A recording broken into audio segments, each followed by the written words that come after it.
नमस्कार, स्वागत आपका हरियाणा न्यूज 24 पर। मैं हूं प्रिंस लंबा। हरियाणा के अंदर बीजेपी के कई बड़े नेता, बीजेपी के कई दिग्गज नेता भाजपा से ही नाराज चल रहे हैं। इस बात को हर कोई जानता है, यह बात सबको पता है। लेकिन अब अगर बात की जाए एक विशेष नेता की, जो उतना पुराना नेता है जब भाजपा के हरियाणा प्रदेश में मात्र 1 या 2 विधायक होते थे और उन 2 विधायकों में उस नेता का नाम होता था, उन 2 विधायकों में उस नेता की गिनती की जाती थी। यानी एक तरीके से कहा जाए तो भाजपा को हरियाणा के अंदर जड़ों से उठाकर पौधा बनाने वाले नेता अनिल विज, जिन्हें गब्बर के नाम से हरियाणा की जनता जानती है, बुलाती है, तो कहीं ना कहीं उनकी नाराजगी जो बीजेपी से लगातार चल रही है, भाजपा से लगातार चल रही है, बीजेपी के संगठन की बात हो, भाजपा की सरकार की बात हो या फिर बीजेपी के नेताओं की बात हो, बड़े चेहरों की बात हो, सभी से अनिल विज फिलहाल नाराज चल रहे हैं, खफा चल रहे हैं, रुष्ट हैं। इस बात का सबको पता है और कहीं ना कहीं यह भी लोगों का मानना है कि अनिल विज की जो नाराजगी है, उसको ज्यों ज्यों समय ज्यादा बीतता जा रहा है, त्यों त्यों वो नाराजगी जो है एक पक्की दुश्मनी में तब्दील होती हुई जा रही है। एक पक्की दुश्मनी का जो रूप है वो नाराजगी ले रही है धीरे धीरे। और कहीं ना कहीं अब अगर बात कर रहे हैं अनिल विज की, तो अनिल विज ने बीजेपी को, विशेष तौर पर नायब सिंह सैनी और मनोहर लाल खट्टर को एक और बड़ा झटका दे दिया है। कहीं ना कहीं अनिल विज जब से हरियाणा के अंदर सत्ता का फेरबदल हुआ है तभी से लगातार नाराज चल रहे हैं और अपनी ही पार्टी के खिलाफ, अपने ही नेताओं के खिलाफ अप्रत्यक्ष रूप से अपने शब्दों के माध्यम से कुछ ना कुछ वार जो है, पलटवार जो है करते रहते हैं। अक्सर उनके बयान चर्चा में रहते हैं अपने ही नेताओं को लेकर, अपनी ही पार्टी को लेकर। लेकिन अब अनिल विज ने एक और बड़ा झटका बीजेपी को दे दिया है। झटका कौन सा? अनिल विज ने बीजेपी की बैठकों से, मीटिंगों से किनारा कर लिया है। यानी कि स्पष्ट शब्दों में, साफ शब्दों में कहा जाए तो अनिल विज जो बीजेपी के एक पुराने लीडर है, एक सीनियर लीडर है, वरिष्ठ नेता है और कहीं ना कहीं संघ से भी काफी लंबे समय से जुड़े हुए एक व्यक्ति हैं और यही कारण है कि उनको हरियाणा की जड़ों के रूप में, भाजपा की जड़ों के रूप में देखा जाता है हरियाणा प्रदेश के अंदर। अब उन्होंने लोकसभा चुनाव को लेकर जो मीटिंगें चल रही हैं उनसे सीधे तौर पर किनारा कर लिया है, उनसे नजारत दिखाई दे रहे हैं, उन मीटिंगों में, बैठकों में हिस्सा नहीं ले रहे हैं, भाग नहीं ले रहे हैं। फिलहाल हरियाणा के लोकसभा चुनाव के प्रभारी और पूर्व राजस्थान के प्रदेश अध्यक्ष भाजपा के सतीश पूनिया हरियाणा दौरे पर हैं। सबसे पहले उन्होंने गुड़गांव के अंदर पूरे प्रदेश की भाजपा की एक बैठक बुलाई लोकसभा चुनाव को लेकर, जिसमें सभी छोटे से बड़े नेता पहुंचे, संगठन के लोग पहुंचे। लेकिन वहां एक चेहरा मिसिंग था, वो चेहरा था अनिल विज का। वो मीटिंग में नहीं पहुंचे। इसके बाद जब लोकसभा चुनाव के प्रदेश प्रभारी सतीश पूनिया ने हर लोकसभा वाइज अपनी बैठकें शुरू की, जिसका आगाज अंबाला लोकसभा सीट से किया गया, तो वहां पर भी अनिल विज गायब दिखाई दिए। वो मीटिंग का हिस्सा नहीं बने, जो कि यह साफ इशारा करता है कि अनिल विज फिलहाल नाराज है और जो नाराजगी है वो पहले से कहीं ज्यादा बढ़ चुकी है। यह जरूर हुआ कि बीच में कई बड़े लीडर भाजपा के उनको मनाने पहुंचे, उनसे मिलने पहुंचे, बातचीत करने पहुंचे, लेकिन कहीं ना कहीं अब फिलहाल वो मानते हुए दिखाई नहीं दे रहे हैं। वो मनने वालों में लग रहा है कि इतनी जल्दी मनने वालों में फिलहाल नहीं है। लेकिन बात बैठकों की हो रही है। अंबाला लोकसभा सीट से लोकसभा चुनाव के जो प्रभारी हैं उनकी लोकसभा वाइज बैठकों का दौर शुरू होता है और अनिल विज भी अंबाला लोकसभा सीट के अंतर्गत आने वाली अंबाला कैंट विधानसभा क्षेत्र से 6 बार विधायक रह चुके और वर्तमान में भी वो विधायक हैं। पूर्व में 2 बार लगातार जो है गृह मंत्री और स्वास्थ्य मंत्री रह चुके हैं। तो ऐसे में कहीं ना कहीं अगर उनका मीटिंगों से किनारा कर लेना, उनका मीटिंगों से गायब रहना एक बड़ा इशारा है, जिसको सभी बीजेपी के कार्यकर्ता भी देख रहे हैं। और कहीं ना कहीं इन्हीं सब चीजों के चलते यह कहा जा सकता है कि जो अंदरूनी फूट है, जो आपसी विवाद है, जो आपसी मनमुटाव है भाजपा के बड़े नेताओं का, बड़े चेहरों का, उसके चलते कहीं ना कहीं बीजेपी के कार्यकर्ताओं का भी मनोबल गिर रहा है, मनोबल जो है टूटता जा रहा है। अनिल विज का मीटिंगों से गायब रहना भी इसी तरफ इशारा करता है कि उस क्षेत्र में, यानी कि विशेष तौर पर अगर देखा जाए तो अंबाला लोकसभा सीट के ऊपर बीजेपी कार्यकर्ता अब बट चुके हैं। कुछ कार्यकर्ता भाजपा के संगठन के साथ, सरकार के साथ दिखाई दे रहे हैं, तो वही एक धड़ा ऐसा भी है जो अनिल विज यानी कि गब्बर के साथ दिखाई दे रहा है।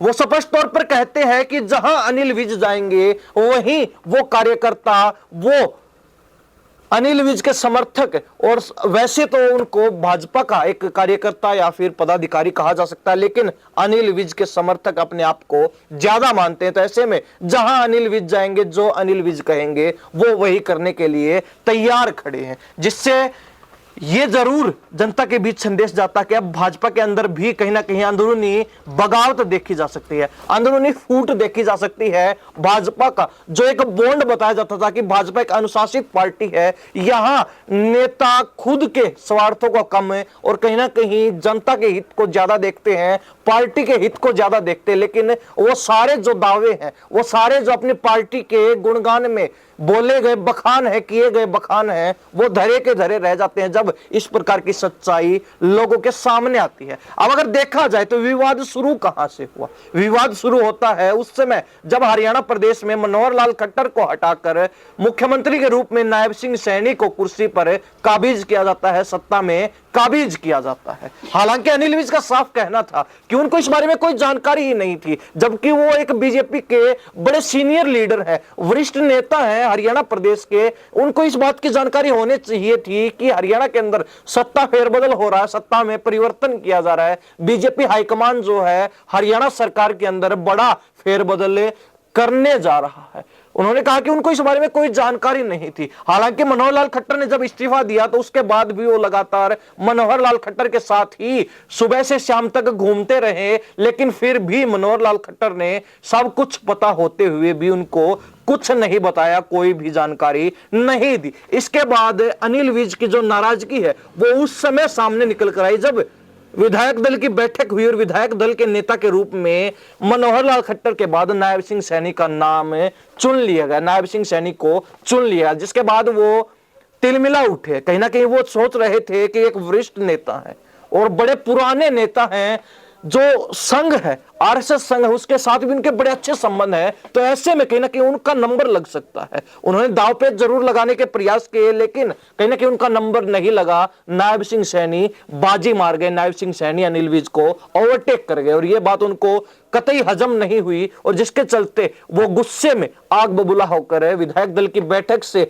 बीच में ही निकल गए तिलमिलाते हुए, और उसके बाद से लगातार नाराज दिखाई दे रहे हैं। इससे आगे नाराजगी उस समय देखी गई जब नायब सिंह सैनी के कैबिनेट का विस्तार हो रहा था और उसमें जो है अनिल विज का नाम मंत्रिमंडल की सूची में नहीं देखने को मिला। इससे यह अंदाजा तो नहीं लगाया जा सकता कि अनिल विज खुद मंत्रिमंडल से किनारा कर गए या फिर बीजेपी ने, बीजेपी के हाईकमान ने और मनोहर लाल खट्टर नायब सिंह सैनी की जोड़ी ने अनिल विज को ठिकाने लगा दिया, किनारे लगा दिया। इस बात को स्पष्ट तौर पर नहीं कहा जा सकता कि इसके पीछे का कारण क्या रहा। क्या अनिल विज ने खुद मंत्रिमंडल में शामिल होने से मना कर दिया? क्या अनिल विज वास्तव में ही नायब सिंह सैनी के अंडर रहकर काम नहीं करना चाहते थे? वो कहीं ना कहीं नायब सिंह सैनी को अपने एक सीएम के रूप में नहीं एक्सेप्ट कर रहे थे, या फिर कहीं ना कहीं मनोहर लाल खट्टर और नायब सिंह सैनी की जोड़ी ने अनिल विज को मंत्रिमंडल में हाथ पैर नहीं मारने दिए? यह भी एक बड़ा सवाल बनता है। लेकिन अब बात यहां आती है कि अनिल विज उसके बाद से लगातार मनोहर लाल खट्टर पर बड़े हमलावर रहे हैं। जहां भी उन्हें मौका मिला उन्होंने मनोहर लाल खट्टर को लेकर कुछ ना कुछ बात जरूर कही है। एक बार उन्होंने यह भी बोला कि मनोहर लाल खट्टर की निगाहें कहीं होती हैं और निशाना कहीं पर होता है। इस बात से तात्पर्य उनका यह था कि मनोहर लाल खट्टर की निगाहें नायब सिंह सैनी पर थी और कहीं ना कहीं निशाना उन्होंने अनिल विज को बना दिया, क्योंकि अनिल विज अपने आप को सीएम पद के लिए डिजर्विंग मानते थे। अनिल विज ने कहा कि 2014 के अंदर उन्होंने सरकार को जिताया उन्होंने बीजेपी की सरकार बनवाई, बीजेपी को जिताया, बहुमत दिलवाने में अनिल विज का अहम रोल रहा। ये बात अनिल विज खुद बोलते हैं। और कहीं ना कहीं उन्होंने एक बात और कही कि मनोहर लाल खट्टर ये क्यों नहीं बताते कि 5 साल सीएम रहने के बाद भी 2019 के अंदर बीजेपी बहुमत प्राप्त क्यों नहीं कर पाई। इस बात का जवाब मनोहर लाल खट्टर क्यों नहीं देते, और उसके बावजूद भी दूसरी बार उनको सीएम बना दिया है, जबकि असली हकदार मैं यानी कि अनिल विज था। अपने आप को वो काफी डिजर्विंग कैंडिडेट सीएम पद के लिए मानते थे। 2014 से पहले लगातार वो सीएम पद की दौड़ में बरकरार थे, लेकिन 2014 में जो ही बीजेपी के पास बहुमत आता है तो अनिल विज का नंबर कट जाता है। अनिल विज की जगह मनोहर लाल खट्टर को सीएम पद पर काबिज कर दिया जाता है, सीएम की कुर्सी पर बैठा दिया जाता है। उसके बाद 5 साल तक बड़े अच्छे तरीके से सरकार चलती है। 2019 में चुनाव होते हैं, हालांकि बहुमत नहीं मिलता, जोड़ तोड़ से सरकार बनाई जाती है, और कहीं ना कहीं उसके बाद फिर मनोहर लाल खट्टर को सीएम कुर्सी पर बैठा दिया जाता है। उसके बाद अब 4 साल बीतने के बाद 2024 के अंदर बड़ा फेरबदल किया। मनोहर लाल खट्टर को कुर्सी से हटाकर नायब सिंह सैनी को उस कुर्सी पर बैठा दिया गया, जबकि अनिल विज का मानना था कि मनोहर लाल खट्टर अगर हटते हैं तो उनका नंबर लग सकता है। और कहीं ना कहीं यही कारण अनिल विज बताते हैं कि उनको पहले जानकारी नहीं दी गई कि इस प्रकार जो फेरबदल किया जा रहा है, कहीं वो पेंच ना फंसा दे, कहीं वो सीएम पद के लिए अपने आप को ज्यादा डिजर्विंग कैंडिडेट ना मानने लगे, ज्यादा जो है सीएम पद के लिए मारामारी ना हो जाए।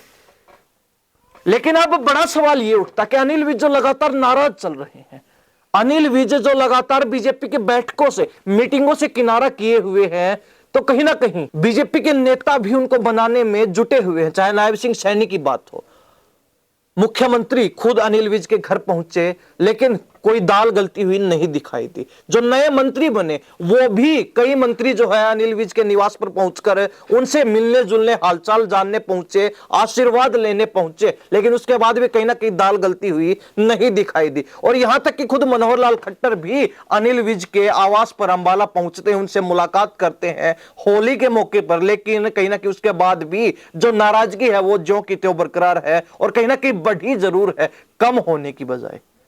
और ये जो रिश्तों में खटास आ चुकी है, ये जो रिश्तों में दरार आ चुकी है, ये कम होने का नाम नहीं ले रही है, ये खत्म होने का नाम नहीं ले रही है। लेकिन अब इसके जो दुष्परिणाम है वो भी कहीं ना कहीं जनता पहले से ही अनुमान लगाने लगी है, पहले से ही सोचने लगी कि अनिल विज अगर बगावत करते हैं, अनिल विज अगर इसी प्रकार बीजेपी को झटके पर झटका देते हैं, तो इसका क्या जो है नुकसान भाजपा को हो सकता है। तो सबसे पहले अगर बात की जाए तो अंबाला कैंट से विधानसभा से अनिल विज 6 बार विधायक रह चुके और वर्तमान में भी उसी सीट से विधायक है। तो ऐसे में अंबाला कैंट, अंबाला लोकसभा क्षेत्र के अंतर्गत आती है ये सीट विधानसभा की। तो अंबाला लोकसभा क्षेत्र में अनिल विज की नाराजगी का अच्छा खासा प्रभाव देखने को मिल सकता है। अनिल विज अगर चाहे तो किसी भी समय समीकरण बदल सकते हैं। भाजपा ने जो दांवपेच लगाकर, जोड़ तोड़ की राजनीति लगाकर कहीं ना कहीं जो समीकरण अपने पक्ष में करने का काम किया अंबाला सीट पर, उनको कुछ ही समय के अंदर ढहा सकते हैं, कहीं ना कहीं उनको कुछ ही समय के अंदर खत्म कर सकते हैं। समीकरणों में बड़ा जो है उलटफेर अनिल विज एक इशारे पर कर सकते हैं। इसके अलावा अगर अनिल विज की बात की जाए तो जो अंबाला से साथ लगती हुई सीटें हैं, चाहे कुरुक्षेत्र लोकसभा सीट हो, चाहे करनाल लोकसभा सीट हो, इन सीटों पर भी अनिल विज की नाराजगी का अच्छा खासा नुकसान देखने को मिल सकता है। बीजेपी अनिल विज की नाराजगी के चलते एक बड़ा घाटा इन लोकसभा सीटों पर खा सकती है, क्योंकि अनिल विज की जो पॉपुलैरिटी है वो मंत्रिमंडल में जो अनिल विज के साथ के मंत्री थे उनकी बजाय सबसे ज्यादा रही है। मुख्यमंत्री से भी अधिक पॉपुलैरिटी अनिल विज की हरियाणा प्रदेश की जनता के बीच रही है, क्योंकि 2014 से लगातार वो गृह मंत्री रहे हैं 2 बार सरकार में। तो ऐसे में उनका जनता दरबार बड़ा फेमस था, जनता पूरे प्रदेश की उनके दरबार में पहुंचती थी, वहां पर अपनी फरियाद लेकर जाती थी, और कहीं ना कहीं अनिल विज उनकी समस्याओं का तुरंत प्रभाव से निपटारा करने का काम भी करते थे। कहीं ना कहीं अनिल विज को एक सख्त नेता के रूप में, एक सख्त मंत्री के रूप में जाना जाता है, जो कोई भी कार्रवाई करने से पहले किसी भी रूप से हिचकिचाता नहीं है। तो ऐसे में कहीं ना कहीं जनता के अगर समस्याओं का समाधान हो रहा था, निपटारा हो रहा था, तो अनिल विज की पॉपुलैरिटी दिन ब दिन लोगों के बीच, हरियाणा प्रदेश की जनता के बीच बढ़ती रही। और यही कारण है कि सिर्फ अंबाला ही नहीं बल्कि करनाल सीट की बात की जाए, कुरुक्षेत्र लोकसभा सीट की बात की जाए या फिर अन्य सीटों पर भी कुछ ना कुछ प्रभाव अनिल विज की नाराजगी का जरूर देखने को मिल सकता है। और भाजपा इस चीज से बड़ा जो है घाटा खा सकती है। लोकसभा चुनाव के अंदर बीजेपी विज की नाराजगी के चलते बड़ा गच्चा खा सकती है, यह भी एक बड़ी बात है। खैर, अंबाला लोकसभा क्षेत्र के लोग और विशेष तौर पर हरियाणा प्रदेश की जनता इस बारे में क्या सोचती है कि अनिल विज जो लगातार नाराज चल रहे हैं, क्या उनको मनाने के प्रयास किए जा रहे हैं तो बीजेपी उन प्रयासों में सफल हो सकती है? क्योंकि अब तक ऐसा कुछ भी दिखाई नहीं दिया। तमाम मंत्री नेता जरूर पहुंचे लेकिन अनिल विज को मना नहीं पाए। और अगर अनिल विज नहीं मानते हैं, नाराजगी यूं ही बरकरार रहती है, ये नाराजगी कहीं दुश्मनी में बदल जाती है, तो उसका क्या दुष्प्रभाव भाजपा को उठाना पड़ सकता है? कमेंट में अपनी राय जरूर रख दीजिए। इन्हीं सब बातों के साथ मैं प्रिंस लांबा, हरियाणा न्यूज 24। नमस्कार, जय हिंद।